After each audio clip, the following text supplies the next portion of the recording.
오늘은 충만하라 9번째 말씀입니다. 긍휼이 충만하신 하나님, 긍휼이 풍성하신 하나님, 우리에게 자비로우신 하나님, 긍휼이 많으신 하나님, 사랑이 많으신 하나님, 그 하나님에 대한 말씀을 나누도록 합니다. 여러분, 성경의 말씀을 보면 예수님께서 기적을 행하시는데 두 가지 모양으로 나타나요. 뭐냐 하면, 하나는 간절함으로 원했더니 하나님께서 그 간절함을 긍휼히 여겨주셔서 들어주시는 하나님이고, 또 하나는 별로 그렇게 원하지 않았음에도 불구하고 너무너무 그를 불쌍히 여겨주셔서 도와주셨던 하나님, 그 하나님의 모습으로 나타나는 거예요. 그러니까 하나는 원해서 이루어지는 것이고 원하지 않아서 이루어지는 경우들도 나타나더라라는 것이지요. 먼저 간절함으로 말미암아 나타나는 모습들을 좀 생각해 보면, 특별히 마태복음 20장의 말씀에 보면 두 맹인이 나와요. 두 맹인이 예수님께 나와서 하는 이야기가 다윗의 자손이 우리를 불쌍히 여기소서, 그렇게 이야기해요. 다윗의 자손이 우리를 불쌍히 여겨 주십시오, 그렇게 외칠 때에 예수님께서 그럼 내가 뭘 주기를 원하느냐 이렇게 물어요. 내가 뭘 주기를 원하느냐라고 물었을 때에 그들이 하는 이야기가, 이 맹인이 하는 이야기가 눈뜨기를 원합니다. 정확하게 말하는 거예요. 눈뜨기를 원하는 거예요. 사랑하는 교회 여러분, 주님 앞에 나갈 때 내가 무엇이 필요한지 명확하게 하나님께 아뢰 수 있는 그런 마음이 우리 가운데 있기를 바랍니다. 그러니까 얼마나 중요한지 몰라요. 눈뜨기를 원합니다. 그러니까는 간절히 원했죠. 그리고 회복이 임하였던 겁니다. 이 두 맹인이 눈을 뜨게 되었던 겁니다. 뿐만 아닙니다. 마태복음 15장에 보면 두로와 시돈 지역에서 가나안 여인을 만나게 되지요. 자신의 딸이, 이 가나안 여인의 딸이 이 귀신이, 흉악한 귀신이 들렸다고 말합니다. 흉악한 귀신이 들렸어요. 그때 예수님께서 이스라엘 집에는 잃어버린 양 외에는 다른 데로 보내심을 받지 않았다, 예수님께서 하시는 이야기인 거예요. 아니, 가나안 땅에 있는 이 여인이 예수님께 와가지고 정말로 흉악한 귀신 들렸으니까 좀 도와달라고 그러는데, 예수님 하는 이야기가, 나는 이 잃어버린, 이스라엘 집에 잃어버린 이 양들 외에는 내가 보냄을 받지 않았다라고 거절을 합니다. 근데 그 여인은 계속해서 하는 이야기가, 아니, 저 좀 도와주십시오, 간절함으로 좀 도와주십시오, 그렇게 또 외칩니다. 딸이 귀신 들려서 고통에 빠져 있는데 좀 도와달라고 그렇게 이야기합니다. 그때 예수님께서 상상할 수 없는 엉뚱한 이야기 하시잖아요. 자녀의 떡을 취하여 개들에게 던짐이 마땅치 않다. 아니, 하기 싫으면 하기 싫다 그러든지, 고쳐주기 싫으면 고쳐주기 싫다 그러든지, 아니, 그런데 하는 이야기가 무슨 이런 말도 안 되는 이야기 합니까? 자녀들에게 줘야 될 떡을 개들에게 던짐이 마땅치 않다. 얼마나 참 자존심 상하는 이야기입니다. 근데 이 여인이 하는 이야기가, 맞습니다. 그렇죠. 자녀들에게 줄 떡을 개들에게 주는 것이 마땅치 않을 수 있죠. 그런데 이 여인이 하는 이야기가, 그런데 말입니다, 개들도 주인의 상에서 떨어지는 이 부스러기를 먹지 않습니까? 부스러기 먹지 않습니까? 주인의 상에서 떨어지는 부스러기, 그거 개들 먹지 않습니까? 이렇게 말합니다. 그러니까 예수님 하시는 이야기가, 내 믿음이 크다, 내 믿음 정말 크다 라고 말씀하시면서 소원대로 되겠다 라고 말씀하시면서 바로 이 귀신, 흉악한 귀신이 떠나가게 되는 이 간절함이 곧 은혜가 되고, 간절함이 곧 능력이 되어서 회복되어지는 모습이 나타나죠. 마태복음 9장 조금 더 앞으로 가면 혈루병, 12년 동안 혈루병 걸린 여인이 있었습니다. 예수님 뒤로 와가지고 겉옷을 만지죠. 그때 했던 말 고백하시죠? 겉옷만 만져도, 이렇게 말합니다. 겉옷만 만져도 구원을 받겠다. 겉옷만 만져도 구원을 받겠다. 이 모두 간절한 마음으로 기적을 경험했던 겁니다. 성경은 이렇게 간절함으로 말미암아 기적이 나타나는 말씀이 굉장히 많아요. 예레미야 33장 3절의 말씀에 보면, 너는 내게 부르짖어라. 어떻게 하라고요? 부르짖어라. 이 간절함으로 하나님께 알아요. 이게 부르짖는다란 말이요, 울부짖음이에요. cry라는 말, 막 울부짖는 거예요. 막 애타는 마음을 가지고 막 외치는 거예요. 도와달라고 하나님 앞에 그렇게 기도하면 내가 내게 응답하겠고, 네가 알지 못하는 크고 은밀한 일, 옛날에는 비밀한 일 이렇게 표현하고 있었잖아요.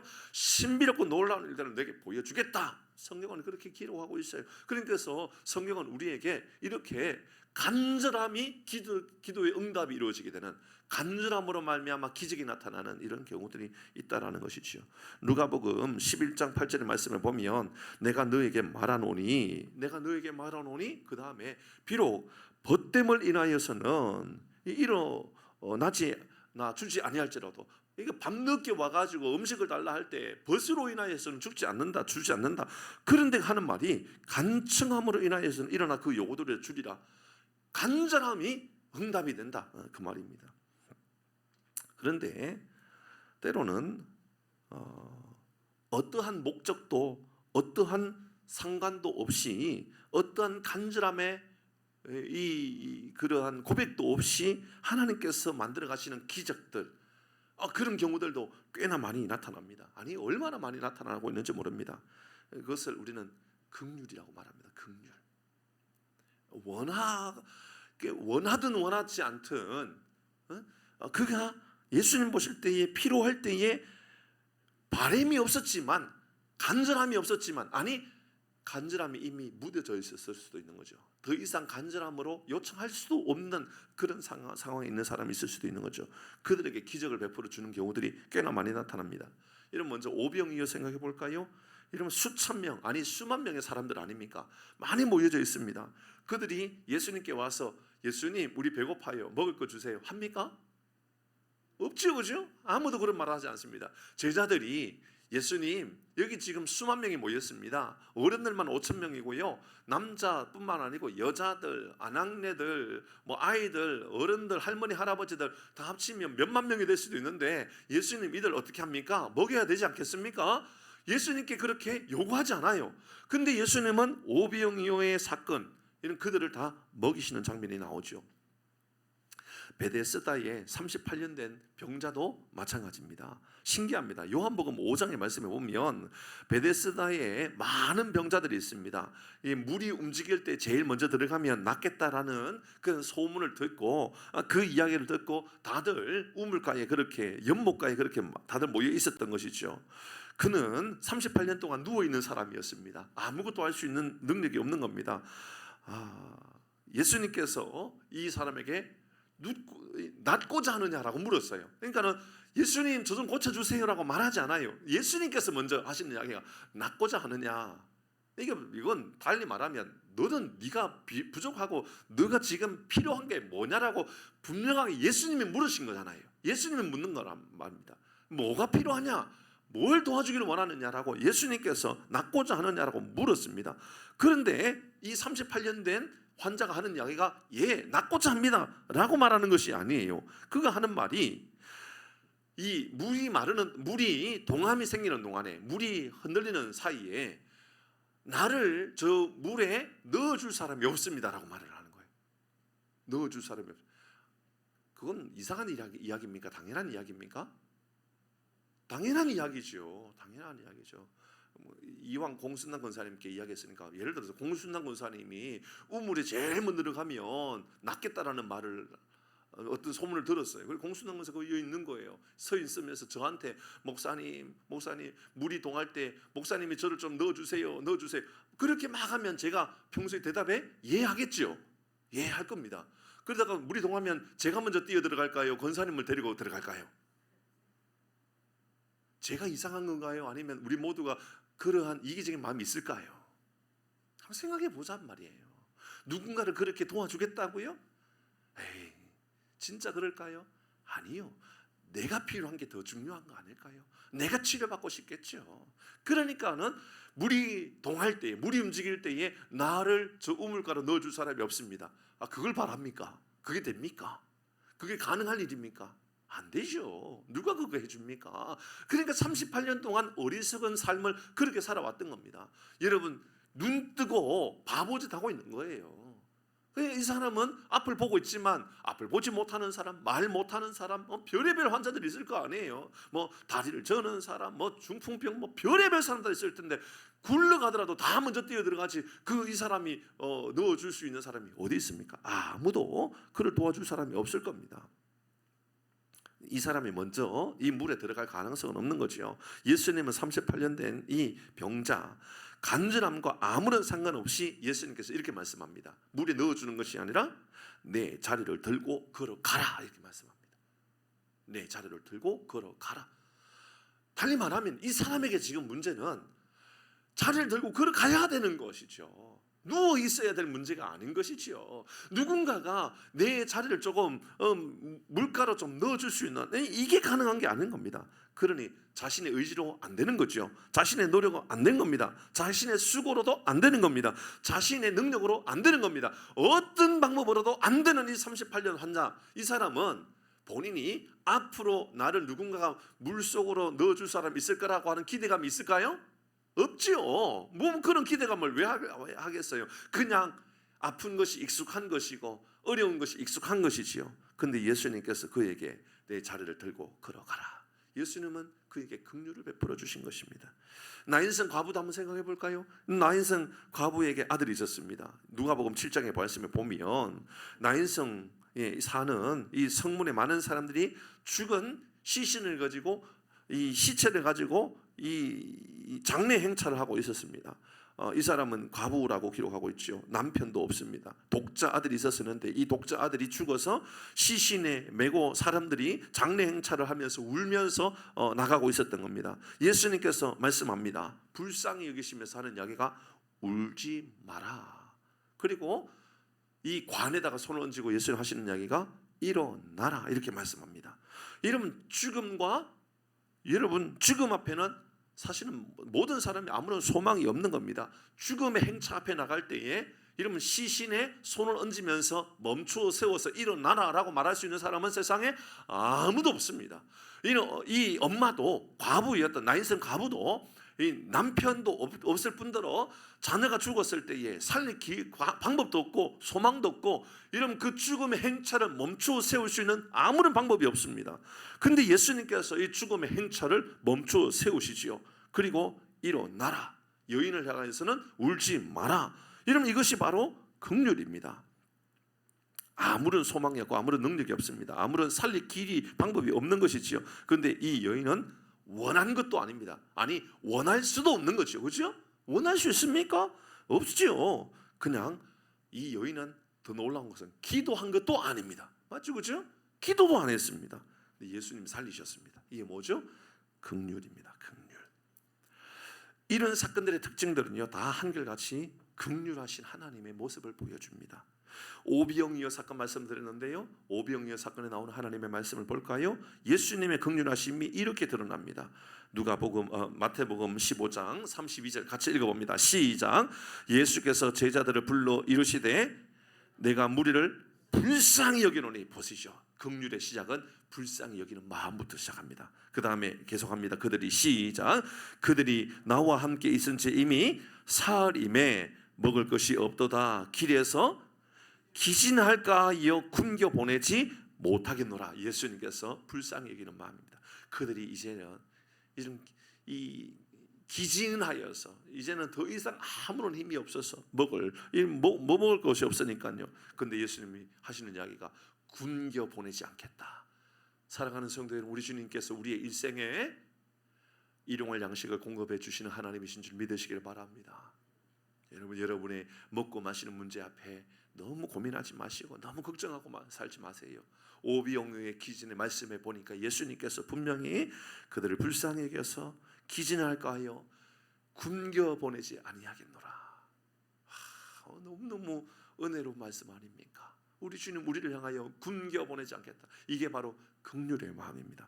베데스다 38년 된 병자에 대해서 말씀드렸죠. 이런 그를 예수님께서 어떻게 보셨는가? 요한복음 5장 말씀이었는데요. 6절 말씀 같이 읽어봅니다. 시작.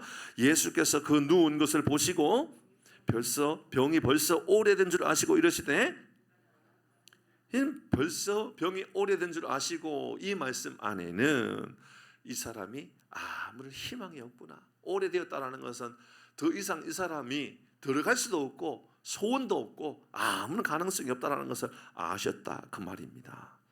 나인성 과부도 볼까요? 누가복음 7장 말씀입니다. 13절, 14절, 13절의 말씀은 같이 읽습니다. 시작. 주께서 과부를 보시고 불쌍히 여기사 울지 마라. 이 특징이요. 불쌍히 여겼다. 불쌍히 여겼다. 그리고 하시는 말씀이 울지 마라. 이러면 눈물이 마르지 않는 인생 앞에서도 주님 앞에 서면 주님께서 우리를 향하여 울지 마라 눈물을 닦아주시는 주님이신 줄 믿으시기를 바랍니다. 14절의 말씀에 가까이 가서 그 관에 손을 대시니, 여러분 당시에 시신의 관에 손을 대면 된다 안 된다? 안 돼요.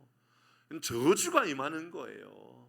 여러분 누가 여러분 관에다 손을 얹습니까? 누가 시신에 손을 얹습니까? 여러분 아무도 그렇게 할 수 있는 사람이 없습니다. 맨 자들이 서는지라 그렇게 세웠으니까 섰지요. 예수께서 이르시되 청년아 내가 내게 말하노니 일어나라 하심에, 사랑하는 성도 여러분, 청년이 일어나게 되었습니다. 여러분 우리의 믿음의 고백이 바로 이런 고백이 되어야 될 줄 압니다. 불쌍히 여기셨습니다. 마음만 불쌍히 여긴 것이 아니라 죽음의 행차를 멈추어 세우셨습니다. 세상에 아무든 죽음의 행차를 세울 수 있는 사람은 존재하지 않지요. 누구도 죽음의 행차를 세울 수 있는 사람은 없습니다. 그런데 예수님은 관을 손을 관에다가 얹으셨습니다. 죽음의 행차를 멈추어 세운 것이죠. 생명의 행차의 길을 여신 것입니다. 저는 이 장면이 너무너무 감격스러워요. 모든 세상의 사람들이 다 죽음의 행차의 길을 걸어가는 거거든요. 여러분 잘 생각해 보면 세상에 좋은 것, 위대한 것, 화려한 것을 바라보며 길을 걸어가지만 알고 보면 죽음의 행차의 길을 걸어가는 것하고 똑같은 거예요. 그런데 그곳에서 예수님을 만나면 죽음의 행차가 생명의 행차로 바뀌는 거죠. 은혜의 행차로 바뀌게 되는 겁니다. 청년은 젊었을 때에 이 사람이 왜 죽게 되는지 아무도 알 수 없습니다. 다만 이 청년은 청년임에도 불구하고, 젊은 나이임에도 불구하고 죽음의 행차에 서는 사람이 된 겁니다. 그렇죠. 죽음의 행차에 서는 사람은 나이와 상관없이 누구든지 언제 서게 될지 모르는 겁니다. 그런데 멈춰 세우신 분, 그분은 예수님이시지요. 예수님이 불쌍히 여기셨던 겁니다. 나 인생 가부를 불쌍히 여기셨고 이 청년을 불쌍히 여기셨습니다. 인생 가운데 누구도 멈출 수 없는 죽음의 행차 앞에 예수님을 만나면, 예수님 불쌍히 여기시면 예수님께서 그를 이런 긍휼히 여겨주신다. 하나님 어떤 분이십니까? 여러분 하나님이 여러분에게 어떤 분이십니까? 공의의 하나님? 예, 맞지요. 정의의 하나님? 예, 맞습니다. 어떤 분들은 은혜의 하나님, 예, 맞지요. 능력의 하나님, 기적의 하나님, 맞습니다. 여러분 우리 성도들이 저는 이런 삶을 좀 살았으면 좋겠다는 마음 많이 가집니다. 일용할 양식을 공급해 주시는 하나님, 맞죠, 그죠? 맞습니다. 다 맞아요. 인생 앞에 홍해가 놓여져 있어도요, 홍해를 갈라 놓으셔서 그 길을 걷게 하시는 분이 우리 하나님이시지요. 썸물 앞에 단물로 바꿔 주시는 분도 우리 하나님이십니다.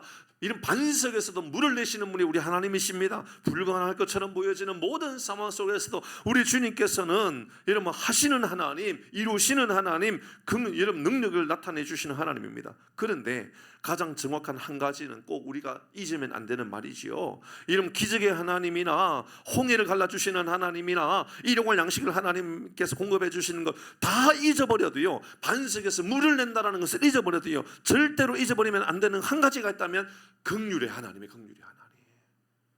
오늘 본문의 말씀을 다시 읽어봅니다. 4절과 5절 말씀 같이 읽겠습니다. 시작. 긍휼이 풍성하신 하나님이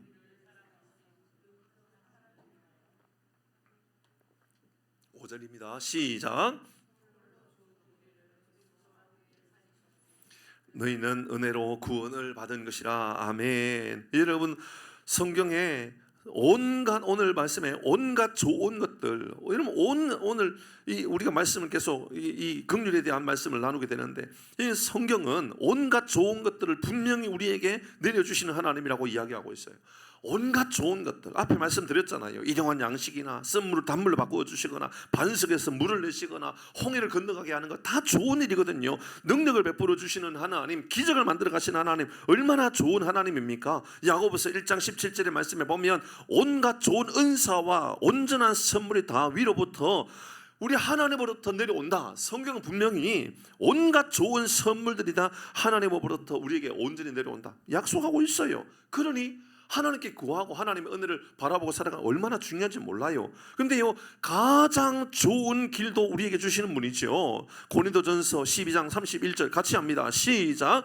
너희는 더욱 큰 은사를 사모하라. 내가 또한 가장 좋은 길을 너희에게 보이리라. 사랑하는 성도 여러분, 우리의 삶에 하나님이 가장 좋은 길로 인도해 주실 줄 믿으시길 바랍니다.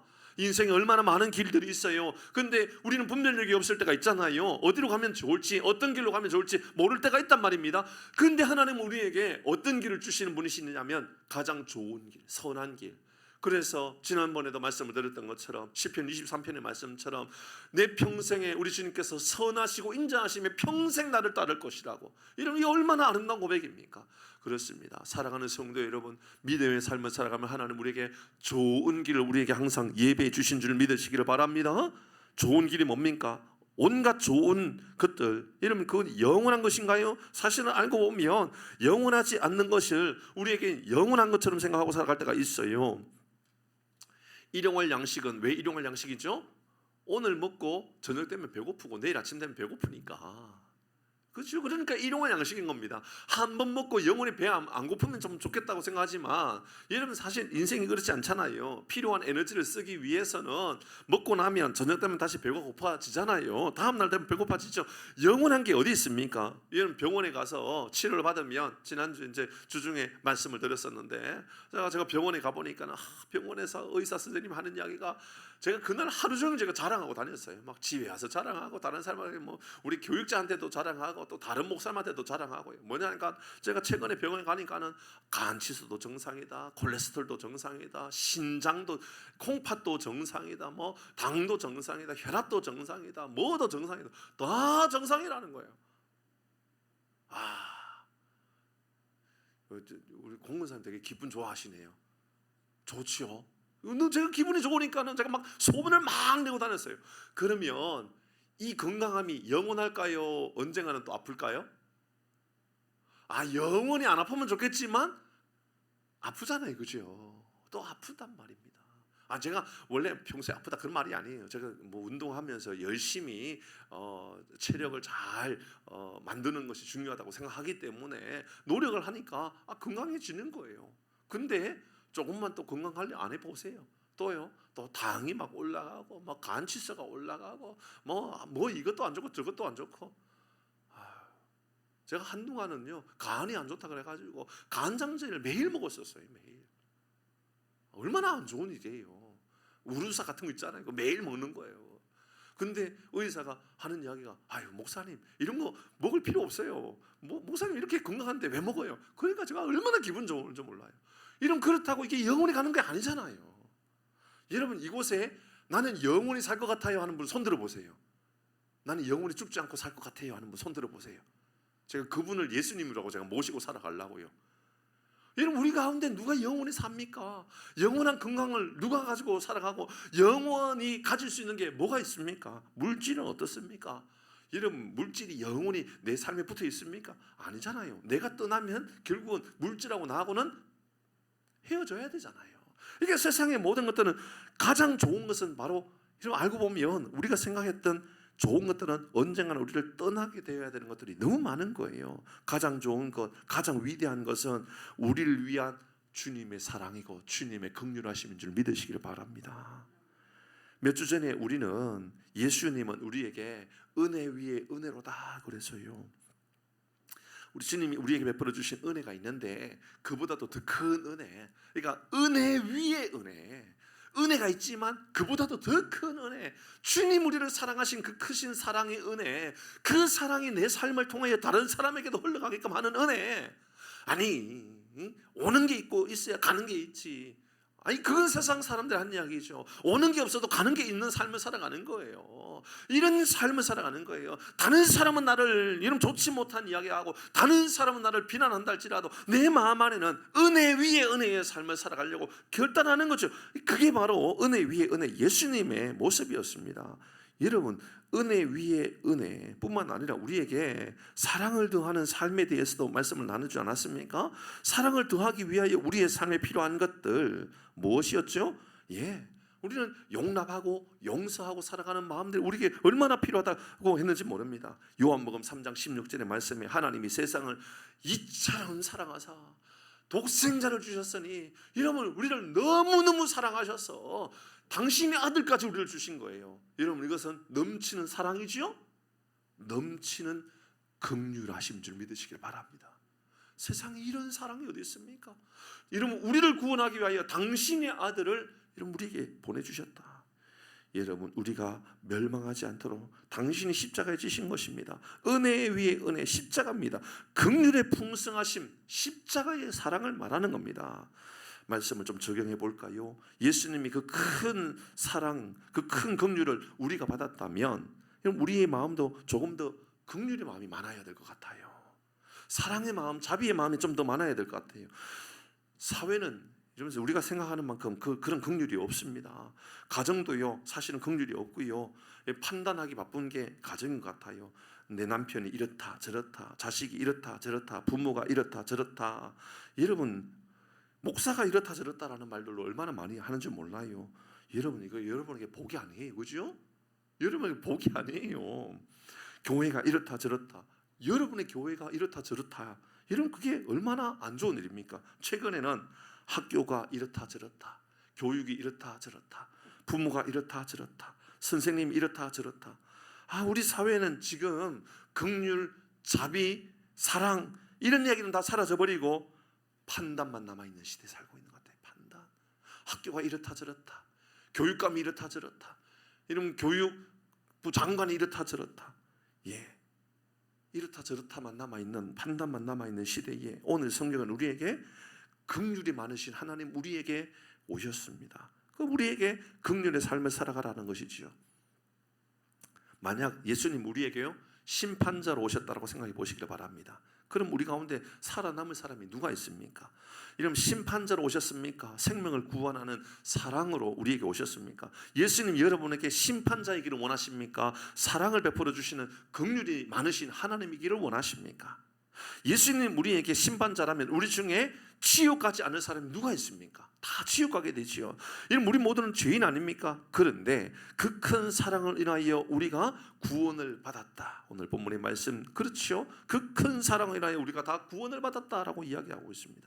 요한복음 12장 47절 말씀 같이 읽습니다. 시작. 내가 온 것은 세상을 심판하려 함이 아니요 세상을 구원하기 위함이다. 사랑하는 교회 여러분, 심판자로 서지 마시고 재판장으로 서지 마시고 사사로 서지 마시고 우리 마음 안에 믿음의 아름다운 사랑의 고백이 있는 긍휼의 마음을 가지고 사람을 대하고 이웃을 대하는 은혜가 우리 가운데 있기를 주의 이름으로 축복합니다. 이제 우리는 우리의 삶에 대하여 조금 더 이야기해 보아야만 합니다. 우리 교회는 긍휼이 많은 교회입니까? 우리 가정은 긍휼이 많은 가정입니까? 우리는 예수 믿는다라고 하는 거, 예수의 십자가를 믿는다라고 하는 거, 우리가 그 큰 사랑으로 인하여 구원을 받았다라고 하는 거, 이걸 믿는 사람들입니까? 모든 것이 이 사랑을 더하는 것이다라고, 모든 것 위에 사랑을 더하라고 예수님께서 우리에게 말씀은 우리에게 그렇게 이야기하고 있지 않습니까? 그래서 용납하고 용서하라고 그렇게 가르쳐 주었습니다. 그러면 우리는 이제 어떤 삶을 살아가야 한다라는 겁니까? 어떻게 살아가야 우리가 믿음의 삶을 살아가는 것이다라고 말하고 있습니까? 마태복음 5장 7절의 말씀, 우리가 살아가는 삶의 방식입니다. 예수님이 산상수훈을 통해 이렇게 말씀합니다. 시작. 긍휼히 여기는 자는 복이 있나니 그들이 긍휼히 여김을 받을 것이요. 긍휼의 마음을 가지고 살아가는 겁니다. 그때 긍휼히 여김을 받는 겁니다. 내 마음 안에 하나님 내게 은혜를 주셨구나, 긍휼의 마음을 주셨구나, 사랑의 마음을 주셨구나, 나를 깨닫는 방법은 어디 있습니까? 내가 그런 긍휼의 마음을 가지고 살아가는 것이지요. 우리에게 긍휼이 많은가요? 판단이 많은가요? 우리는 용납을 잘하는가요? 심판을 잘하는가요? 원수를 사랑하라 말씀하셨던 예수님 말씀을 기억하시길 바랍니다. 우리가 사랑을 받지 못하는 것은 어쩌면 우리가 사랑하지 못하고 있기 때문이 아닐까요? 긍휼히 여김을, 우리가 긍휼히 여기는 마음을 가지고 살지 못하기 때문에 누군가도 나를 향하여 긍휼히 여기는 마음이 없는 것은 아닐까요? 우리가 사랑을 받지 못하고 있는 것은 바로 사랑이 없기 때문일 수 있다는 겁니다. 고린도후서 5장 17절 같이 합니다. 시작. 그런즉 누구든지 그리스도 안에 있으면 새로운 피조물이라, 이전 것은 지나갔으니 새 것이 되는 삶을 우리가 살아가기를 바랍니다. 새로운 삶을 살아가십시오. 로마서 5장 4절의 말씀에 우리로 또한 새 생명 가운데 행하게 하려 합니다. 새 생명 가운데 행하고 살아가는 삶을 살아가라 말씀을 마무리합니다. 예수님은 우리에게요 긍휼이 풍성하신 사랑을 보여주신 분이십니다. 그리고 우리에게 이제 이 긍휼이 풍성한 삶을 살아가라고 말씀하시지요. 새로운 피조물이 되었습니까? 새 생명 가운데 살아갑니까? 무엇으로 알 수 있습니까? 긍휼의 마음을 가지고 살아가는지, 자녀를 볼 때에, 성도를 볼 때에, 이웃을 볼 때에, 가족을 볼 때에 사랑의 마음을 가지고 있는지, 판단의 마음, 정죄의 마음, 심판의 마음은 사라지고 예수님 우리를 향하여 베풀어 주셨던 그 사랑의 마음이 우리 가운데도 그대로 나타나기를 주의 이름으로 축복합니다. 우리 같이 찬양하자.